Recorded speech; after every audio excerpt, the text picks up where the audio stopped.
There are many underdog upsets, successful runs, which when as an analyst, as someone trying to study the game, explain the game, put the games into the context of the overall narrative of the scene, of things that have happened in the past, things that likely will happen now, things that did happen in this occasion and the context surrounding it, you will come across scenarios where people will just say, you just hate that team, you're just trying to downplay their success, you're trying to explain it away, you're being disrespectful by mentioning certain elements of it, or saying that perhaps they were lucky or it was unlikely that they would have the success, or that the team that they beat is actually overall a better team and on another day would beat them.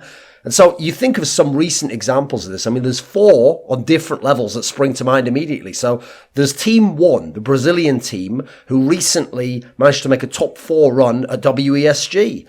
Pretty good result, right? Beat Cloud9, the reigning major champions, along the way. There's QB Fire, Quantum Bellator Fire, who, with this team who came out of the CIS minor, totally unknown, and actually made top 8 at the major. They have a legend spot now. There's Vega Squadron, another team a couple of majors ago, previously from the CIS minor, who managed to qualify for the major. They managed to make it into E-League Atlanta. They managed to make it into PGL Krakow.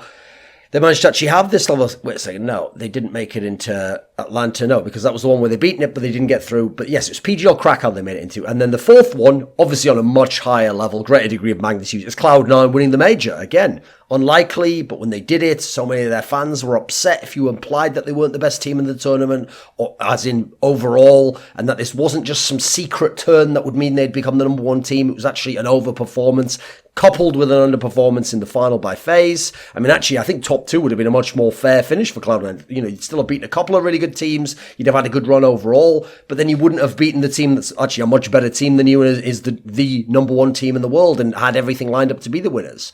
Now, first and foremost, when we say downplaying, okay, I went and looked at the dictionary definition, and my favorite dictionary I always use online is Merriam-Webster, m-w.com, and they define downplay as, it's a transitive verb, they say, to make something seem smaller or less important. Now, in the context that we're using it here, how fans often say it or use it to characterize what someone said, it is automatically assumed to be a bad thing to make something seem smaller or less important. Because what is the context in which someone like me, or Lurpis, or any other expert comes along and says, actually, this isn't as good as it seems, or whatever? Well, that's it, isn't it? It's what other people are saying first that we are reacting to. That is an element of it, although I will also say separately, my analysis just generally, people who want to believe more than I'm saying will say it's downplaying, but sometimes it isn't a reaction, it's just analysis. So we're talking about scenarios in these particular cases where the fans are blowing it up. They are overselling it. They are blowing it up to be something huge, to be really important, to be much bigger and more important than it actually is or should be. So the implication in this scenario often ends up being from fan bases or people who are more naive that the underdog who won or had this success is actually much better than we knew. And that's often this result, actually, you know what, it wasn't even an upset. They're actually better than the team or as good as the team that they just beat, even though the team they just beat is often a big favourite or is an established name, and they are a big underdog or a less well-known name or a completely unknown team in the context of some of these squads. So the idea, which is often also propositioned, as I said, proposed, is that it's disrespectful to mention any of this additional context that you might put around the team. In doing so, somehow you're taking away their victory or the respect that they've earned for winning this match.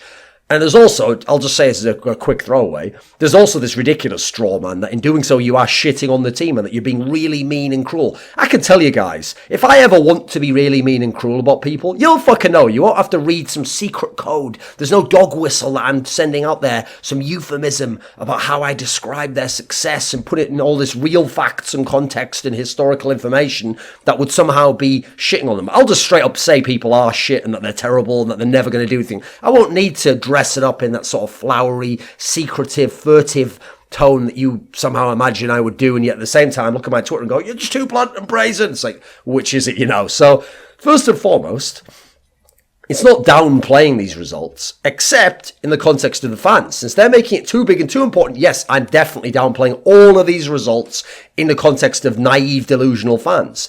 But it's not downplaying in the context of trying to give realistic, honest analysis.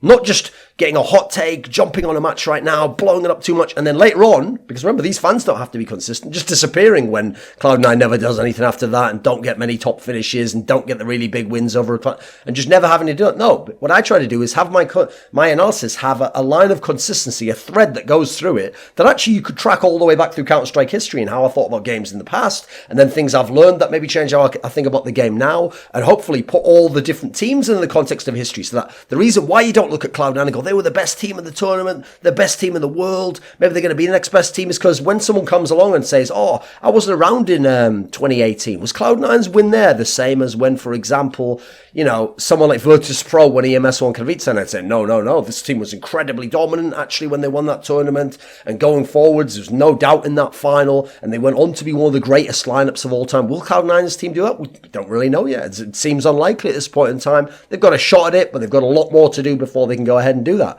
So let's look at some of these results and the fact that these are, in their own relative context, big upsets. And they're upsets for a reason, which is that you add in the extra context even after you know the result, and it still remains an upset after the fact. So let's go through all four, shall we, in differing details. So we'll start the most recent, and I'll go into the most detail on this, which was Team 1 making top 4 at WESG. Well, first and foremost, they're not one of the top 4 teams going into the tournament. Secondly, after the tournament, you wouldn't really look at it and go, there's still one of the top 4 teams, because you have to look at who they played, who they beat. Now, first and foremost, as a team, they have no history in terms of Tier 1 CS. They've never done anything of note internationally. They're not even top tier in NA or that context, you know, no. They're not even considered a contender for top 2 in the Brazilian scene, assuming we're still considering that Villa Mix ex-Immortals core to be the number 2 squad. Admittedly, they haven't played in a long time. But you look at this tournament alone. Remember, this is their best tournament ever. This is their best ever run. This should be them at their peak. Even in this tournament, they're not that impressive. So in the first group stage, which wasn't a very strong group, they lost to MVP PK, the Korean team, 10-16. So they didn't even win their easy group. Then, in the second group stage of the WESG, they got the easiest of the second group stages because they had none of the top teams in their group. They had Space Soldiers from Turkey. They had Order, who I think is from like Australia or something, New Zealand, one of those teams. And they had Bravado from South Africa. Now, they tied Space Soldiers, so it's not like they even beat Space Soldiers. And by the way, Space Soldiers, not an elite team in the world, an okay team, a team maybe on the brink of becoming top 10. They tied Order. Wait a minute, what? Excuse me? Order's in no context a top team or some really good team. We saw that at Katowice. Then, when they got to the semi-finals, after the big upset that they got, they had to play Fnatic. They got absolutely shit on, utterly wrecked in a manner where not only was the score massively disparate, like nowhere close to each other, disproportionately ridiculous, but Fnatic was even fucking around in some of these games, like not even buying all the proper guns, trying to do stupid shit like knife them, etc. Now you go to the big match that they got, they're winning, the upset, the win over Cloud9. Right, first of all, it was actually a close series when you consider the losing team, Cloud9. You consider the team that won the series, well, there was only one team got shit on in this entire series, and that was actually Team 1 on Cloud9's map, which was the Mirage game where Cloud9 won 16-3. The games that Cloud9 lost, they had double digits, they were in these games, these were competitive games. Then you look at some of the other factors. So on the Cloud9's end of the equation, Twch played way worse than you'd expect. Really poor series from him. Automatic, considering he's been the best player in their team over the last few months and at the major, was pretty underwhelming. He was just average, actually. Then you go over to the Team 1 side of the equation. Okay, the best player on Team 1 is a player called TRK. And actually, he has had some games at a much lower level that suggest, hey, maybe he is a talent within the Brazilian scene. He had the series of his career thus far in this series. He went 65 kills to 47 deaths. He had 93 ADR, 93.5 ADR over the 3 maps. Yes, great performance, but not an established play. Not a player with the pedigree, especially not against a team like Cloud9. And overall, as a result, at the moment, currently, the peak of his career, the best moment of his entire life, So guess what? Yes, this is an overperformance overwhelmingly for this team. Now let's go and look at Quantum Bellator Fire with their top 8 finish at the major. So first of all, how did they get to the major? They came through the CIS Minor. Now, in the CIS Minor, they lost to a Vanguard in the group stage at a best of 1. That meant that in the lower bracket, they had to play an elimination match against Tengri. You remember Tengri, Kazakhstani team, used to have Hobbit, used to have Fitch. They played against this team, and they were very close to going out 0-2. On the second map, they were down a map. It was a really tight game towards the end. Tengri was actually in position to eliminate them. They escaped elimination, won that match, got to the playoffs. In the playoffs, they lost to Avanga again, 1-2 in the upper final. Then they beat Spirit, that team that used to have Starix playing for them. Then they got, what wasn't in this tournament though, obviously. In the final, they played Avanga again. They lost another best of 3, 1-2 to Avanga. So overall in that tournament, they went 2-5 in maps against Avanga. Now, the reason why I'm bringing this up is Avanga went to this major as well because they won the CIS Minor and were shit at this major. So actually, there's not a really great track record coming into the major. Obviously, there's no good teams at the CIS Minor because even likes of Vegas Squadron are already qualified for the major due to the past major. And we know all the other teams are already there. The Flip Sides of the world, the Gambits, the Na'Vi. So there's not a really good pedigree coming into the major. But okay, they get to the major and obviously there's no more qualifier. That's now the new challenger stage of the major, which is why they're automatically at the major. So they get to the major, what happens? They lose to Na'Vi. Not a top team, especially not at that time, but okay, hovering around top 10, let's say. They beat Flash Gaming from China, who was only there due to the problems that Tai Lu had. Okay, I mean, a kind of a free win. They lose to FaZe, best team in the world, fair enough, okay. They beat Envious, who I believe this was one of the games where RPK wasn't playing. So, okay, Envious already not even a top 10 team, and they don't have RPK, their best player at the time. So another free win to some degree, even though, yes, you'd expect actually the Envious would beat them just with their experience and some good players and names. And then finally, to get through to the top 16 in the major, they beat Avanga. Now, for them, that's a big deal. I told you, they just went 2-5 against Avanga at CIS Minor, but Avanga, not a top team. Avanga obviously didn't make top 8 top 16 thanks to this result. Avanga just not really a good squad overall. Then you go over to the top 16. What's the stage called now? It's now called the New Legend stage. In the past, it was where the major began, right? So first match, they play Virtus Pro, who are in a massive slump, worst point of their careers. And this result actually is basically the worst result in the history of Virtus Pro because they beat Virtus Pro quite heavily, but Virtus Pro was shit at this point in time. Still, yes, you would have expected Virtus Pro to beat this team. Then they beat Gambit. Whoa. Gambit's actually a pretty decent team. They're not a top team. They're nowhere close to a threat to win this tournament. They don't have Zeus at this point in time, but they're a decent enough team. Okay. Overtime win over Gambit. Hey, that's kind of cool, right? Still an upset. Kind of cool, though. Then they play G2. They get smashed by G2, lose to G2. Then they beat Mouse Sports. Now, Mouse Sports is definitely a good team. They're a team that's on the rise, actually. They're a team that's probably top 4 or 5, even at this point in time, maybe, arguably, I guess since then more so. Now they're a very good team, actually a contender for championships. That's a really legit win overall in terms of who you beat. Now, here's the problem, though. We don't just stop there with analysis. We have to look at other factors, right? So first of all, the losses that this team suffered at this major were fucking huge. They didn't get double-digit rounds in any of their losses. Any of them. Any of the 4 losses that they had at this point in time. Then they got to the playoffs, got smashed by Na'Vi. Now you look at their wins.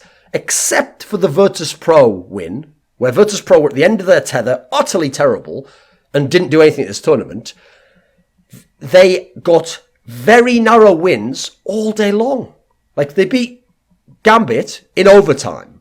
They beat Mouse Sports after an insane comeback, 16-14. They beat Flash Gaming, I think it was 16-13, not even a good team.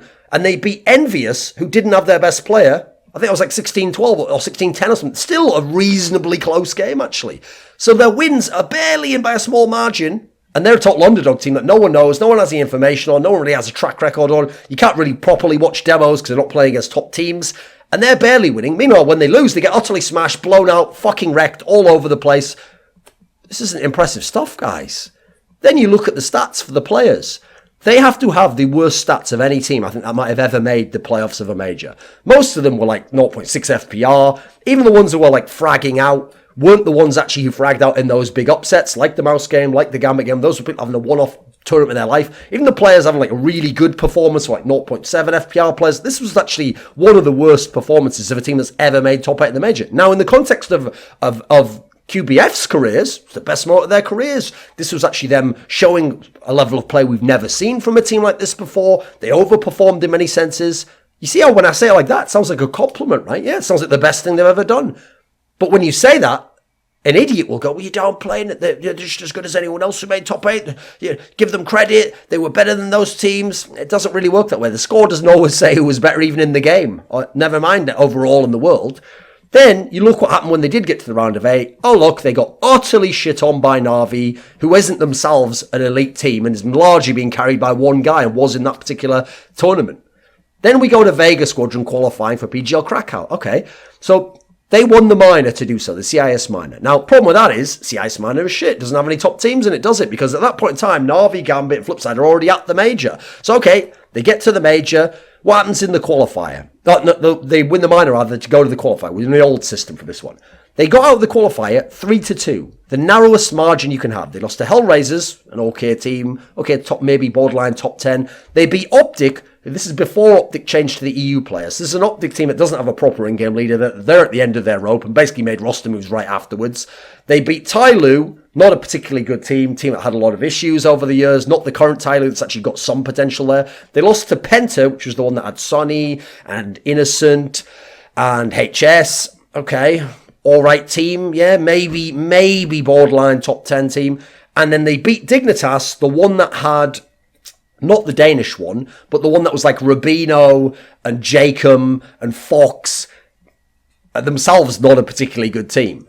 They go to the major, they go 0-3. They lose to Virtus Pro, who themselves were still a bad team, and quite far down in their slump. They lost to Immortals. Fair play, Immortals ended up having an amazing run going to the final. Themselves a very streaky team, not particularly consistent in terms of any element of it, their map pool, which players would go off, the style of how they would play, where they would get their success.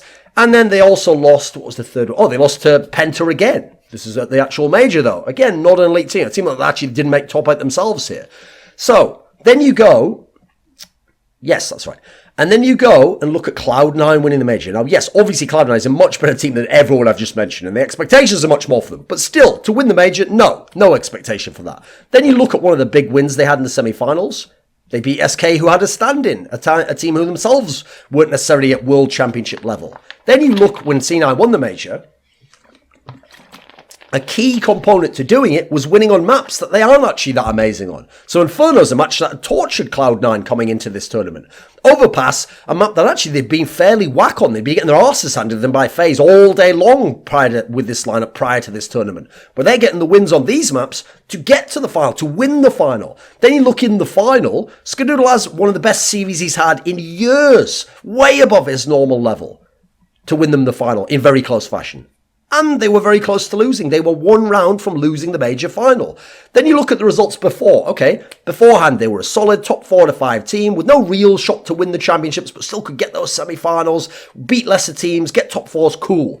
After the major, okay, there's a solid top 3 to 4, 5 team with... admittedly getting upset a lot in tournaments that have better formats, but still sometimes getting top finishes. Still not really coming close to winning tournaments. If anything, maybe a little bit worse actually when you average it all out. What was the outlier? It was the major final, wasn't it? What was the outlier for Vega Squadron? It was actually qualifying for the major. What was the outlier for Bellator Fight? Everything, because they never done anything beyond that. What was the outlier for Team 1? WESG. No one's downplaying shit. We're actually putting it in context. If you hate context, if I were you, I'd just pull out your own blank notebook and just write up a bunch of non-existent facts. If you have to ignore facts and context to make a victory better in your mind, you are fucking deluded. That's basically the test case for credulity, right? Now, the fact that fans want to believe in these fantasies and that they want to believe their team did better than they did and that they're truly amazing and good, well, that's just their own insecurities they're going to have to deal with, right? It's irrelevant to analysis. What I try to do is explain what happened. Don't necessarily claim I do that. I try to explain from my perspective and with my toolkit of analysis what happened. If I can address some aspects of why it happened, that's obviously much more tenuous to explain. Try to make predictions based on what happened and what will happen in the future to put the team in their place in the tournament, in the world, in history, And that's why you have to downplay Underdog's success in the context of how fans think about it, but actually explaining context doesn't downplay the success. And if you look at it from what I would call a reasonable perspective, you actually, when you put all the context in, often explain that yes, this team were lucky or did better than they, or fortunate if you prefer that word, you find it less loaded, and did better than you expect them to, and they probably won't do it again.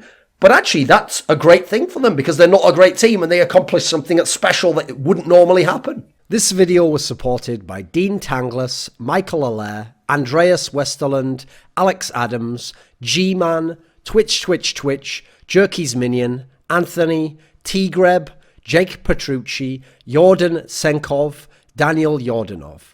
Want to get exclusive teasers for my upcoming work? Submit questions for me or make suggestions for my content? Become a part of the ever-growing Scrilluminati via Patreon link in the description box below.